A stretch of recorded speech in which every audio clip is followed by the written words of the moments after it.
नहीं, बिल्कुल terrorist Hasan Nasrallah Hezbollah जो एक ऑर्गेनाइजेशन है वो यूएनओ के चार्टर्ड के हिसाब से टेररिस्ट ऑर्गेनाइजेशन नहीं है। हसन नसरुल्लाह शहीद है। हिजबुल्लाह जो है टेररिस्ट ऑर्गेनाइजेशन नहीं है। हमास टेररिस्ट ऑर्गेनाइजेशन नहीं है। हिजबुल्लाह के चीफ नसरुल्लाह के मारे जाने के बाद हमने देखा कि काफी सियासत चल रही है। हमारे साथ इस समय मौलाना साजिद राशिदी साहब हैं, इनसे बातचीत करते हैं क्योंकि कुछ सियासतदानों का कहना है कि ये टेररिस्ट नहीं है। आप क्या कहते हैं? नहीं, बिल्कुल टेररिस्ट हसन नसरुल्लाह हिजबुल्लाह जो एक ऑर्गेनाइजेशन है वो यूएनओ के चार्टर्ड के हिसाब से टेररिस्ट ऑर्गेनाइजेशन नहीं है। आपके हिसाब से क्या? मेरे हिसाब से भी नहीं है। क्यों लगता है आपको वो टेररिस्ट नहीं है? देखिए, टेररिस्ट क्या होता है? टेररिस्ट वो होता है जो नाहक किसी को कत्ल करे। तो यानी कि जो ये रॉकेट अटैक किया जा रहा था, जो बच्चों को मारा जा रहा था, जो बाकी जगह पे ब्लास्ट किए जा रहे थे, तो ये क्या टेररिस्ट एक्टिविटी नहीं है? सर, आपको याद होगा जब इजराइल का वजूद अमल में आया, इजराइल को जब बसाया गया, वो फलस्तीन की ही जगह है जहां इजराइल को बसाया गया, कुछ जगह दी गई। जब मैंने अपने घर में आपको शरण दे दी और आप मुझे को मारना शुरू करो तो मैं क्या हिजबुल्लाह तो लेबनान में है। हसन नसरुल्लाह का क्या मतलब बनता है कि आप रॉकेट दागो, और रॉकेट में कई बार बच्चे मारे जाते हैं, औरतें मारी जाती हैं, और आप फिर भी कह रहे हो कि एक शख्स है जिसके हाथ खून से रंगे हुए हैं, आप कहते हो वो टेररिस्ट नहीं है। टेररिस्ट होता क्या वो मसलिया है? इजराइल 60,000 बच्चों का कातिल है। 60,000 बच्चों को, उस पर आप एक बार नहीं बोलते? यानी मतलब कि अगर एक इंसान ने कत्ल किया और दूसरा भी अगर कत्ल करेगा तो वो कातिल नहीं कहलाएगा क्या? देखिए, अगर मैं अपने दिफा में किसी को मारता हूं, हमारे देश का कानून क्या कहता है? सेल्फ डिफेंस में अगर किसी को मारेंगे क्या मर्डरिस्ट हो जाएगा? वो सेल्फ डिफेंस में मार रहे हैं। ये तो सेल्फ डिफेंस में नहीं, ये तो देखिए, अगर कुछ चल रहा था हमास और इजराइल के बीच में, हिजबुल्लाह तीसरी जगह पे बैठा हुआ है। देखिए, हसन नसरुल्लाह हिजबुल्लाह ईरान। अब आप बताइए, इस्माइल हानिया जो हमास का सरगुरु थे और चुने हुए वजीर आजम थे, प्राइम मिनिस्टर थे फलस्तीन के, आपने ईरान में घुस के उसको मार दिया। तो क्या ईरानी जो जमाते हैं, जो ऑर्गेनाइजेशन है, वो उसकी हिमायत में नहीं आएंगे? मेरे घर में एक मेहमान आया मेरा और आपने उसको मार दिया। तो यानी कि आपके इस अगर डेफिनेशन के हिसाब से चले तो क्या उसामा बिन लादेन भी टेररिस्ट नहीं था? देखिए, उसामा बिन लादेन को यूएनओ ने भी टेररिस्ट घोषित कर दिया था, अलकायदा को, लेकिन हिजबुल्लाह और हमास को आज तक यूएनओ ने, अमेरिका ने, इवन हमारे देश ने भी उसको टेररिस्ट घोषित नहीं किया। मैं भी उसको टेररिस्ट नहीं मानता, क्योंकि फरिश्ता तो नहीं कह सकते ऐसे शख्स। बिल्कुल अमन का फरिश्ता। अमन का फरिश्ता है। इसलिए अमन का फरिश्ता है। जिस वक्त हमने अंग्रेजों से लड़ाई लड़ी तो अंग्रेज की नजर में तो हम भी दहशतगर्द थे। हमें भी क्या क्या नहीं बोला गया उस टाइम पे अंग्रेजों की तरफ से, लेकिन हम नहीं थे। हमें तो अंग्रेजों से आजादी चाहिए थी। लेकिन हिंदुस्तान ने तो किसी पे रॉकेट नहीं चलाया, हिंदुस्तान ने तो कहीं ऐसे ब्लास्ट नहीं किए, हिंदुस्तान ने तो कहीं दहशतगर्दी नहीं ऐसी करी कि देखिए, हिंदुस्तान उन रॉकेट चलाने वालों की मदद तो कर रहा है ना, हथियार देकर। हिंदुस्तान इजराइल को हथियार तो सप्लाई कर ररा है ना। जब पता है कि यानी हिंदुस्तान दहशतगर्द मुल्क है? नहीं, आप मुझे बताइए। देखिए, आपको पता चल गया कि इजराइल निहत्ते बच्चों को मार रहा है, स्कूलों पे बमबारी कर रहा है, कॉलेजों पे बमबारी कर रहा है, मेडिकल जगहों पे बमबारी कर रहा है। आप एक बात बताइए, उस आदमी की आप हिमायत कर रहे हो? आपसे मैं एक सवाल पूछूंगा। बताइए। एनकाउंटर चल रहा था बेरूट में, हसन नसरुल्लाह मर जाता है तो आप लोग छाती पीटते हुए नजर आ रहे हैं, लेकिन बिलावर जो कि कुछ ही 100 किलोमीटर यहां से दूर है और वहां पे हमारा जवान मारा जाता है, हेड कांस्टेबल बशीर अहमद, उसके लिए तो कुछ नहीं आप बोल रहे। यही तो कमी है आप लोगों के। हम सब जगह बोलते हैं, जब हम कश्मीरी जिहाद को जिहाद ही नहीं मानते। हम तो कश्मीरी जिहाद को जिहाद ही नहीं मानते। जो वहां हो रहा है वो टेररिस्ट अटैक है, उसको तो टेररिस्ट अटैक कहते हैं हम। पाकिस्तान जो कर रहा है वो भी टेररिस्ट अटैक है, उसको तो हम जिहाद ही नहीं मानते। आपने हिजबुल्लाह से कहां पाकिस्तान को जोड़ दिया, कहां उन लोगों को जोड़? इसलिए कह रहा हूं, आप देखिए, महबूबा मुफ्ती हो या नेशनल कॉन्फ्रेंस हो, उनकी जमातों ने कहा कि हम एक दिन की कैंपेनिंग नहीं करेंगे, और ये कह के कहा क्योंकि हसन नसरुल्लाह मारा गया। बेरूट में जो होता है, मारा जाता है तो वो कैंपेनिंग नहीं करते, और यहां पे हमारा हेड कांस्टेबल मारा जाता है बिलावर में, जो कुछ 100 किलोमीटर, 280 किलोमीटर सिर्फ दूरी पर है, और उसके लिए कोई एहतजाज नहीं, उसके लिए कोई लफ्ज नहीं।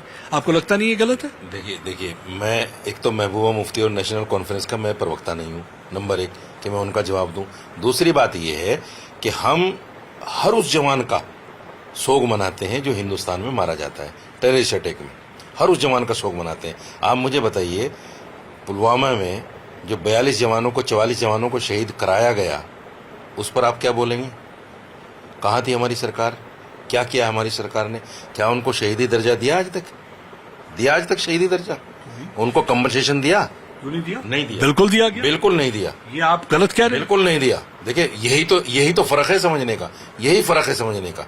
आप मुझे बताइए, हमारी आर्मी, हमारी इंटेलिजेंस, हमारी एजेंसियां इतनी सक्षम है, उनको पता चल रहा है परिंदा उड़ रहा है, लेकिन 500 किलो आरडीएक्स पुलवामा में आया और हमें पता नहीं चला। देखिए वो failure security is something else. मैं जो सवाल पूछ रहा हूँ, आप आतंकवादी को एक मसैया कह रहे हैं, पीस का अमन का फरिश्ता कह रहे हैं, नसरुल्लाह को एक शख्स जो कि बम्बार्डमेंट में इन्वॉल्व है। चलिए आप बताइए मुझे, मैं उसको आतंकवादी क्यों कहूं जब इसको अमेरिका नहीं मानता, यूएनओ नहीं मानता, मेरा देश नहीं मानता? मेरा देश लिख के नहीं दे रहा है आज तक फलस्तीन की हिमायत में वोट कर रहा है मेरा देश। आज तक सारी आप देश की लिखी हुई बातों पे चल रहे हैं?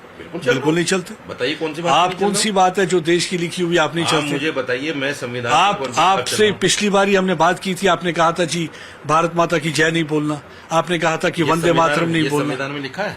तो ये तो देश में अगर किसी स्कूल में ऑर्डर है वो मानते नहीं आप। सर आप मुझे बताइए, ये संविधान में लिखा है कि भारत माता की जय बोलना हर इंसान को, हर हिंदुस्तान के नागरिक को लिखा है? ये लिखा है कि आप अपने धर्म पर अमल कर सकते हो आजादी के साथ। मेरा धर्म नहीं कहता उस बात को, तो आप फोर्स कैसे कर देंगे उस बात के लिए? आप जय श्री राम का नारा लगाकर मुसलमानों की मॉब लिंचिंग कर रहे हो, ये संविधान कहता है? देश का प्राइम मिनिस्टर नहीं बोलता, देश का गृह मंत्री नहीं बोलता, जबान पे ताले पड़े हुए हैं सबके। क्यों नहीं बोलते? क्या प्राइम मिनिस्टर उनको नागरिक नहीं मानते जिनकी मॉब लिंचिंग हो रही है? यानी कि जो लोग समर्थन कर रहे हैं हसन नसरुल्लाह, और आपके हिसाब से वो शहीद है क्या? हसन नसरुल्लाह शहीद है। हिजबुल्लाह जो है टेररिस्ट ऑर्गेनाइजेशन नहीं है, हमास टेररिस्ट ऑर्गेनाइजेशन नहीं है। अगर करना, यानी निहत्तों को मारना कत्ल नहीं है। मैं अपने देश को ये कहता हूं, आप जाइए ना यूएनओ इसके लिए कि भाई इनको टेररिस्ट ऑर्गेनाइजेशन घोषित करो। क्यों नहीं करते आप?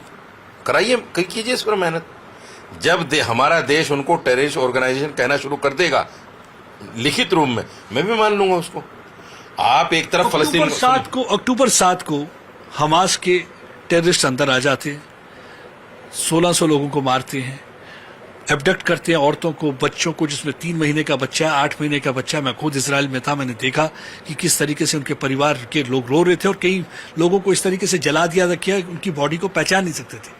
आज 1 साल, और फिर भी कह रहे हैं ये भी दहशतगर्दी नहीं है। आपने एक मिसाल सुनी है, जंग और प्यार में सब जायज है? सुनिए, नहीं सुनी? यानी जब हम लड़ रहे हैं इंग्रेज के साथ में, तो हमने क्या कुछ नहीं किया। हमने क्या ये देख देख के चुन चुन के मारा है उनको कि भाई ये इंग्रेज है तो मारेंगे? पहले इसकी जानकारी करो कि ये इंग्रेज है, इसको मारा जाएगा। अब बताइए मुझे, ऐसा होता है कि जंग में? ऐसा होता ही नहीं है। ऐसा कोई परमाणु बम नहीं बना, ऐसा कोई रॉकेट नहीं बना आज तक जिसको हम छोड़ें और वो बच्चों को छोड़ दे, औरतों को छोड़ दे और बड़ों को मार दे। ऐसा कोई बनाओ तो बता दो। बम नहीं, वो खुद आके मारे। जो भी है, नहीं खुद आके नहीं मारा, खुद आके तो के लोग इजराइल के अंदर आए, तो गजा के अंदर इजराइल मार रहा है। वो तो बाद में, उसके बाद हुआ। नहीं बाद में नहीं। आप मुझे बताइए, फिर मैं एक बात कहना चाहता हूँ, जब मैंने आपको अपने घर में शरण दे दी, पनाह दे दी, और आप मुझे ही मेरे घर से निकाल रहे हो, तो मैं क्या करूंगा? मैं तो टांगे भी तोड़ूंगा, आपकी आंख भी फोड़ूंगा, आपके बच्चे को भी मारूंगा, आपके जवान को भी मारूंगा। हिस्ट्री के हिसाब से पहला मजहब कौन सा आया? इस्लाम है। 101% इस्लाम है। दुनिया का सबसे पहला इंसान मुसलमान था, सबसे पहला इंसान मैसेंजर ऑफ गॉड था, जिसको हम हजरत आदम कहते हैं। सबसे पहला इंसान मैसेंजर ऑफ गॉड। ये तो लफ्जों की बात हुई ना, आपने हजरत आदम कह दिया, क्रिश्चियन उसको एडम कहते हैं, और आप कहेंगे कि आप पहले थे, वो कहेंगे क्रिश्चियन पहले आए, उसके बाद यहूदी आए, उसके बाद इस्लाम आया। मैं ये तो नहीं कहता कि हिंदू किसको मानते हैं, सिख किसको मानते हैं। मैं ये कह रहा हूं, मेरी आस्था है कि सबसे पहला इंसान मुसलमान था। सबसे पहला इंसान मेरी आस्था के मुताबिक मुसलमान था। अब आप क्या मानते हो? मेरी आस्था के हिसाब से जो मुसलमान है वो ईमान पे, और ईमान का आदमी किसी भी इंसान को नहीं मार सकता, और जो इंसान को मारेगा वो टेररिस्ट है, मेरी आस्था ये मुझे कहती है। तो आप कैसे कहते हैं कि ऐसा है कि अगर कोई इसको मारे और वो टेररिस्ट नहीं है, दहशतगर्द नहीं है? आप मुझे बताइए किसी भी धर्म में वेद में से एक मुझे सेंटेंस लाके बता दीजिए जहां ये लिखा हो कि मुझे पता है कि सामने एक आदमी बच्चों को मार रहा है और मैं आप उसको हथियार दे रहा हूं कि लो और मारो।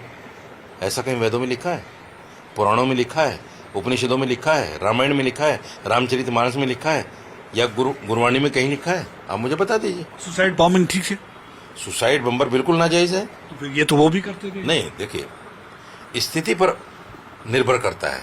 आप मुझे एक बात बताइए, यहाँ हम हिंदुस्तान में बिल्कुल पट भी मेरी चित भी आपकी, वैसा थोड़ी होता है। चित और पट पे नहीं जा रहा हूँ मैं, ये कह रहा हूँ हिंदुस्तान में हम चैन से जी रहे हैं, सुकून से जी रहे हैं। घटनाएं हो रही हैं, जैसे मॉब लिंचिंग हो रही है, उसको मैं गलत कहता हूँ, बिल्कुल गलत है, प्राइम मिनिस्टर को बोलना चाहिए। लेकिन मैं ये कहता हूँ कि यहाँ हम सुसाइड बम्बर बनकर जो है किसी को, जैसे कश्मीर में कई सारे वाकयात हुए, ये बिल्कुल जायज़ नहीं है। इस्लाम भी इस चीज़ को नहीं कहता। लेकिन वहाँ की स्थिति क्या है? अब आप मुझे बताइए, एक तरफ 40,000 हैं हमास के लोग, जो है कितने हैं? 40,000, और उधर कितने हैं? 10 लाख। तो क्या करेगा आदमी? रणनीति तो वही अपनाएगा ना जिससे उसको भारी से ज्यादा नुकसान पहुंचा सके। ये उनकी अपनी रणनीति है। यानी जो उन्हें शहीद बता रहे हैं, जो सियासतदान, उनके लिए कैंपेनिंग बंद कर दी है, आप वो मतलब सही बताते हैं कि उन्होंने सही किया, वो शहीद ही है। देखिए, महबूबा मुफ्ती क्या कहती है, उमर अब्दुल्ला क्या कहता है, मुझे इससे कोई लेना देना नहीं। लेकिन मेरे नज़दीक हिजबुल्लाह टेररिस्ट ऑर्गेनाइजेशन नहीं है, हमास टेररिस्ट ऑर्गेनाइजेशन नहीं है। मैं उनको अप्रिशिएट करता हूं, वो अपनी दिफा की जंग लड़ रहे हैं, अपनी ज़मीन की जंग लड़ रहे हैं।